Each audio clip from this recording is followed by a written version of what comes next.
Guys, কালকে দেখলে তোমরা কারি পাতা দিয়ে আলুর তরকারি, আজকে এখন ঢ্যাঁড়স দিয়ে কিভাবে ঝাল করছি আমরা।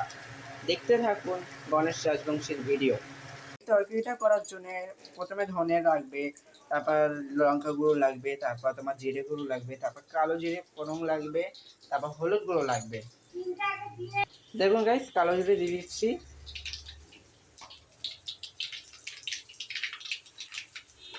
পরিমাণ মতন কিভাবে দেবে,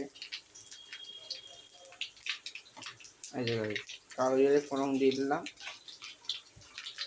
দেখুন গাইস, পেঁয়াজ আর কাঁচা লঙ্কা দিয়ে দিয়েছি একসাথে।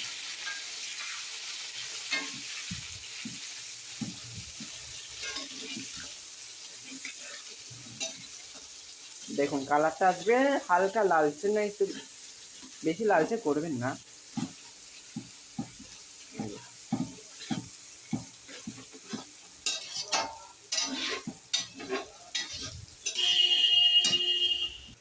দেখুন গাইস, 1 চামচ জিরে গুঁড়ো আর আর একটুখানি দেবে, 1/2 চামচ মতন।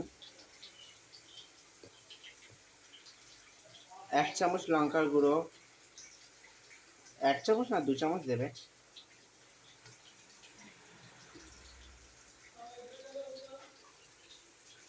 1 চামচ মতন ধনে গুঁড়ো দেবে।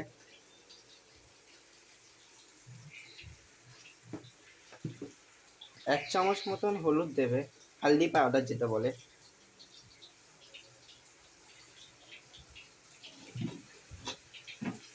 নাড়বেন, নেড়ে ছুঁড়ে দেখবে এরকম কালার আসবে, দেখবেন লালচে টাইপের একটা সুন্দর লাগবে। এবার নুন দেবো, দেখবেন কতটা নুন দেবো। 4টে মতন টমেটো কুচি করেছি, দিয়ে দিলাম। নেড়ে ছুড়ে নেবো সুন্দরভাবে। টমেটোগুলো একটু গলে গলে যাবে হালকা হালকা করে।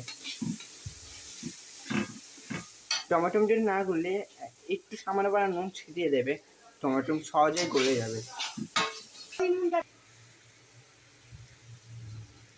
সামান্য করে নুন দিয়ে দিই, তারপর নুন লাগলে আবার দিয়ে দেবো।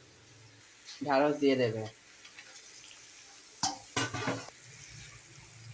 দেখুন গাইস, এরকম কালার হবে, নেড়ে চুড়ে নেবেন ভালোভাবে। পরে 5 মিনিট পর চেক করে দেখবেন কাঁচা গন্ধ আসছে কি না, তারপর ওর পর জল ঢেলে দেবেন। গাইস, আমার দেখুন ঢ্যাঁড়সের ঝালটা হয়ে গেছে, খুব সুন্দরভাবে কালারটা এসছে। দেখুন একদম ঢ্যাঁড়স পুরো গলে গেছে। যে মুখে নেবে, আমার রান্নাটা ভালো থাকলে একটু লাইক কমেন্ট শেয়ার অন্ততই করবে। যে মুখে খেয়ে দেখবে রুটির সাথেও ভালো লাগবে, ভাতের সাথেও ভালো থাকবে।